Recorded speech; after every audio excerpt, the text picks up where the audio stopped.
ಬೆಟ್ಟದಲ್ಲಿ ಕಡೆಯ ಆಷಾಢ ಶುಕ್ರವಾರದ ಸಂಭ್ರಮ ಈಗಾಗಲೇ ಮನೆ ಮಾಡಿದೆ. ಮೈಸೂರು ಚಾಮುಂಡಿ ಬೆಟ್ಟಕ್ಕೆ ಹರಿದು ಬರ್ತಾ ಇದೆ ಭಕ್ತ ಸಾಗರ. ಚಾಮುಂಡಿ ಬೆಟ್ಟದಲ್ಲಿ ಕಡೆಯ ಆಷಾಢ ಶುಕ್ರವಾರದ ಸಂಭ್ರಮ ಇವತ್ತು. ಮೈಸೂರು ಚಾಮುಂಡಿ ಬೆಟ್ಟಕ್ಕೆ ಭಕ್ತ ಸಾಗರ ಹರಿದು ಬರ್ತಾ ಇದೆ. ಚಾಮುಂಡೇಶ್ವರಿ ದರ್ಶನವನ್ನ ಪಡೆದಿದ್ದಾರೆ ಕೇಂದ್ರ ಸಚಿವೆ ಶೋಭಾ ಕರಂದ್ಲಾಜೆ ಅವರು. ಗರ್ಭಗುಡಿಯಲ್ಲಿ ಕುಳಿತು ದೇವಿಗೆ ವಿಶೇಷ ಪ್ರಾರ್ಥನೆಯನ್ನ ಸಲ್ಲಿಕೆ ಮಾಡಿದ್ದಾರೆ. ಸಾಕಷ್ಟು ಭಕ್ತಾದಿಗಳು ಕೂಡ ಈಗಾಗಲೇ ಆಗಮಿಸ್ತಾ ಇದ್ದಾರೆ. ಕಡೆಯ ಆಷಾಢ ಒಂದು ಕಡೆ ಆದರೆ ಮತ್ತೊಂದು ಕಡೆ ಇವತ್ತು ಶುಕ್ರವಾರ ಬೇರೆ. ಹಾಗಾಗಿ ಚಾಮುಂಡೇಶ್ವರಿ ಬೆಟ್ಟಕ್ಕೆ ಹಲವಾರು ಭಕ್ತಾದಿಗಳು ಅಲ್ಲಿ ಆಗಮಿಸಿ ದೇವಿಯ ದರ್ಶನವನ್ನು ಕೂಡ ಪಡೆದುಕೊಳ್ತಾ ಇದ್ದಾರೆ. ಅದರಲ್ಲೂ ಪ್ರಮುಖವಾಗಿ ಇವತ್ತು ಶುಕ್ರವಾರ ಆಗಿರೋದ್ರಿಂದ ದೇವಿಗೆ ವಿಶೇಷವಾದಂಥ ಪೂಜೆಯನ್ನು ಸಲ್ಲಿಸಲಾಗ್ತಾ ಇದೆ. ವಿಶೇಷವಾದಂಥ ಅಲಂಕಾರವನ್ನು ಮಾಡಲಾಗ್ತಾ ಇದೆ. ಸೊ ದೃಶ್ಯಾವಳಿಗಳಲ್ಲಿ ನೀವು ಕೂಡ ಇದೀಗ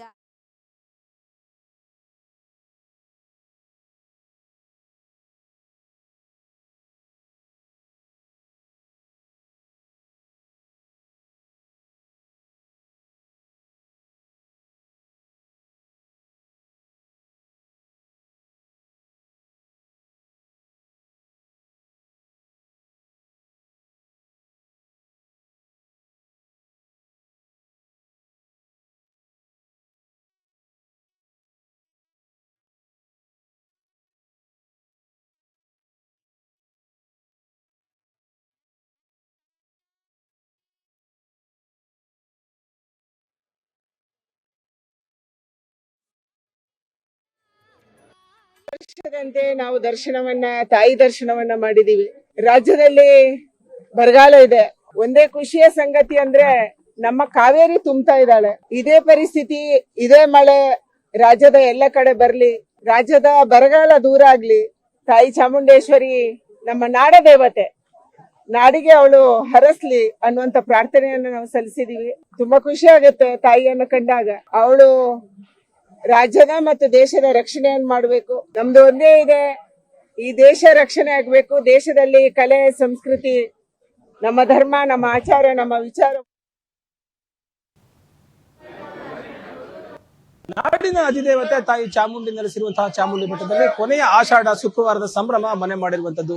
ಸಾಕಷ್ಟು ಭಕ್ತಾದಿಗಳು ತಾಯಿಯ ದರ್ಶನ ಪಡೆದು ಪುನೀತರಾಗ್ತಾ ಇರುವಂತದ್ದು. ಈಗ ನೋಡಬಹುದು, ತಾಯಿ ಚಾಮುಂಡಿ ದೇವಿಗೆ ಲಕ್ಷ್ಮಿ ಅಲಂಕಾರವನ್ನ ಮಾಡಿರುವಂತದ್ದು. ಕೊನೆಯ ಆಷಾಢ ಶುಕ್ರವಾರ ಸಂಭ್ರಮ ಚಾಮುಂಡಿ ಬೆಟ್ಟದಲ್ಲಿ ಮನೆ ಮಾಡಿರುವಂತದ್ದು. ಚಾಮುಂಡಿ ಬೆಟ್ಟದಲ್ಲಿ ಈಗಾಗಲೇ ಸುಮಾರು 3:30 ಕೂಡ ಪೂಜಾ ಕೈಂಕರ್ಯಗಳು ತಾಯಿ ಚಾಮುಂಡಿಗೆ ಆರಂಭವಾಗಿರುವಂತದ್ದು. ಇದು ತಾಯಿ ಗರ್ಭಗುಡಿಯ ಪಕ್ಕದಲ್ಲಿರುವಂತಹ ಉತ್ಸವ ಮೂರ್ತಿಗೆ ಅಲಂಕಾರ ಮಾಡಿ ಪೂಜೆ ಪುನಸ್ಕಾರಗಳನ್ನ ಮಾಡಿ ಇಲ್ಲಿ ಉತ್ಸವ ಮೂರ್ತಿಯನ್ನು ಇಟ್ಟಿರುವಂತದ್ದು. ಸಾಕಷ್ಟು ಭಕ್ತಾದಿಗಳು ಆಷಾಢ ಮಾಸದಲ್ಲಿ ತಾಯಿಯ ದರ್ಶನ ಪಡೆದರೆ ಒಳಿತಾಗುತ್ತೆ, ಇಷ್ಟಾರ್ಥಗಳು ನೆರವೇರುತ್ತೆ ಎಂಬ ಪ್ರತೀತಿ ಇರುವ ಕಾರಣದಿಂದಾಗಿ ಸಾಕಷ್ಟು ಭಕ್ತಾದಿಗಳು ತಾಯಿಯ ದರ್ಶನವನ್ನು ಪಡ್ಕೊಳ್ತಾ ಇರುವಂತದ್ದು.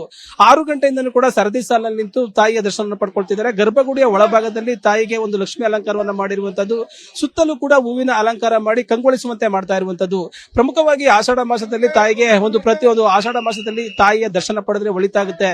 ಮತ್ತೆ ಮದುವೆ ಆಗದೆ ಇರುವಂತಹ ದಂಪತಿಗಳಿಗೆ ಮದುವೆ ಆಗುತ್ತೆ, ನವದಂಪತಿಗಳಿಗೆ ಕೂಡ ವಿವಾಹ ಆಗುತ್ತೆ ಅಂತ ಹೇಳಿ ಹಲವಾರು ಪ್ರತೀತಿ ಇರುವ ಕಾರಣದಿಂದಾಗಿ ಸಾಕಷ್ಟು ಭಕ್ತಾದಿಗಳು ಬರುತ್ತಿರುವಂತದ್ದು. ಇಲ್ಲಿ ಹೂವಿನ ಗರ್ಭಗುಡಿಯ ಪಕ್ಕದಲ್ಲಿರುವಂತಹ ಉತ್ಸವ ಮೂರ್ತಿ ಏನಿದೆ, ಇದರ ಸುತ್ತಲೂ ಕೂಡ ಹೂವಿನ ಬಣ್ಣದ ಹೂಗಳಿಂದ ಅಲಂಕಾರ ಮಾಡಿರುವಂತದ್ದು. ತಾಯಿಗೆ ಚಿನ್ನಾಭರಣಗಳನ್ನು ಹಾಕುವುದರ ಮುಖಾಂತರವಾಗಿ, ಬಳೆ ತೊಡಿಸುವುದರ ಮುಖಾಂತರವಾಗಿ ತಾಯಿಯ ಒಂದು ಭಕ್ತಿ ಭಾವವನ್ನ ಹೆಚ್ಚು ಮಾಡುವಂತೆ ಮಾಡ್ತಾ ಇರುವಂತದ್ದು. ತಾಯಿಗೆ ಸೀರೆಯನ್ನು ಉಡಿಸುವುದರ ಮುಖಾಂತರವಾಗಿ ಸುತ್ತಲೂ ಒಂದು ಬೆಳ್ಳಿ ಪಲ್ಲಕ್ಕಿಯಲ್ಲಿ ತಾಯಿ ಇಲ್ಲಿ ಕೂರಿಸಿರುವಂತದ್ದು. ಇದರಿಂದ ಕೂಡ ಸಾಕಷ್ಟು ಭಕ್ತಾದಿಗಳು ದರ್ಶನ ಪಡ್ಕೊಳ್ಳೋದಕ್ಕೆ ಮುಂದಾಗ್ತಾ ಇರುವಂತದ್ದು. ಈಗ ನೋಡಬಹುದು, ಭಕ್ತಾದಿಗಳು ಕೂಡ ಸಾಕಷ್ಟು ಸುಮಾರು 3:30 ಕೂಡ ತಾಯಿಯ ದರ್ಶನ ಪಡೆದುಕೊಳ್ಳೋದಕ್ಕೋಸ್ಕರವಾಗಿ ಕ್ಯೂನಲ್ಲಿ ನಿಂತು ದರ್ಶನವನ್ನ ಪಡ್ಕೊಳ್ತಾ ಇರುವಂತದ್ದು. ಸಾಕಷ್ಟು ಅಂದ್ರೆ ಅರ್ಕೆಗಳನ್ನ ಮೊದಲು ಕಳೆದ ಬಾರಿ ಅರ್ಕೆಗಳನ್ನ ಹೊತ್ಕೊಂಡಿರ್ತಾರೆ, ಅರ್ಕೆಗಳನ್ನ ತೀರಿಸೋದಕ್ಕೋಸ್ಕರವಾಗಿ ತಾಯಿಗೆ ಒಂದು ದರ್ಶನ ಪಡ್ಕೊಳ್ತಾರೆ. ಮತ್ತೆ ಈ ವರ್ಷವೂ ಕೂಡ ತಾಯಿಯ ದರ್ಶನ ಪಡ್ಕೊಳ್ಳೋದಕ್ಕೋಸ್ಕರವಾಗಿ ಅರ್ಕೆಗಳನ್ನ ಕಟ್ಕೊಳ್ಳೋದಕ್ಕೋಸ್ಕರವಾಗಿ ಸಾಕಷ್ಟು ಭಕ್ತಾದಿಗಳು ಕೂಡ ಬಂದು ಇಲ್ಲಿ ಅರ್ಕೆಗಳನ್ನ ಕಟ್ಕೊಳ್ತಾ ಇರುವಂತದ್ದು. ಪ್ರಮುಖವಾಗಿ ಆಷಾಢ ಮಾಸದಲ್ಲಿ ತಾಯಿಗೆ ಚಾಮುಂಡಿ ಬೆಟ್ಟದಲ್ಲಿ ಕೂಡ ಸುತ್ತಲೂ ಕೂಡ ಎಲ್ಲ ರೀತಿಯ ಹೂವಿನ ಅಲಂಕಾರ ಮಾಡೋದ್ರ ಜೊತೆಗಾಗಿ ತಾಯಿಯ ದರ್ಶನ ಪಡೆದ್ರೆ ಒಳಿತಾಗುತ್ತೆ ಎಂಬ ಪ್ರತೀತಿ ಇದೆ. ಹಾಗಾಗಿ ರಾಜ್ಯ ಹೊರರಾಜ್ಯಗಳಿಂದ ಕೂಡ ಸಾಕಷ್ಟು ಭಕ್ತಾದಿಗಳು ಈಗಾಗಲೇ ಆಗಮಿಸಿರುವಂತದ್ದು. ಈಗಾಗಲೇ ನೋಡಬಹುದು ನಾವು, ಪ್ರಮುಖವಾಗಿ ಸಾಕಷ್ಟು ಭಕ್ತಾದಿಗಳು ತಾಯಿಯ 3:30 ಕೂಡ ದರ್ಶನ ಪಡ್ಕೊಳ್ಳೋದಕ್ಕೋಸ್ಕರವಾಗಿ ಮುಂದಾಗಿರುವಂತದ್ದು. ಆಷಾಢ ಮಾಸದಲ್ಲಿ ತಾಯಿಯ ದರ್ಶನ ಪಡೆದ್ರೆ ಒಳಿತಾಗುತ್ತೆ ಎಂಬ ಪ್ರತೀತಿಯ ಕಾರಣದಿಂದಾಗಿ ಸಾಕಷ್ಟು ಭಕ್ತಾದಿಗಳು 3:30 ಬಂದು ದರ್ಶನ ಪಡ್ಕೊಳ್ತಾ ಇರುವಂತದ್ದು. ಭಕ್ತಾದಿಗಳಿಗೆ ಯಾವುದೇ ರೀತಿಯ ತೊಂದರೆ ಆಗಬಾರದು ಎಂಬ ನಿಟ್ಟಿನಲ್ಲಿ ಸರದಿ ಸಾಲಿನಲ್ಲಿ ನಿಂತು ಬರೋದಕ್ಕೆ ಒಂದು ವ್ಯವಸ್ಥೆಯನ್ನು ಮಾಡ್ಕೊಂಡಿರುವಂತದ್ದು. ಅದಲ್ಲದೆ ಮೈಸೂರಿನ ಒಂದು ಹೆಲಿಪ್ಯಾಡ್ ಮುಖಾಂತರವಾಗಿ ಸರ್ಕಾರಿ ಬಸ್ಗಳಲ್ಲಿ ಉಚಿತವಾಗಿ ದರ್ಶನ ಪಡೆದಕ್ಕೋಸ್ಕರವಾಗಿ ಅನುಕೂಲ ಮಾಡಿಕೊಟ್ಟಿರುವಂತದ್ದು. ಕ್ಯಾಮರಾ ಪರ್ಸನ್ ಜೊತೆ ಪ್ರೇಮ್, ಮೈಸೂರು.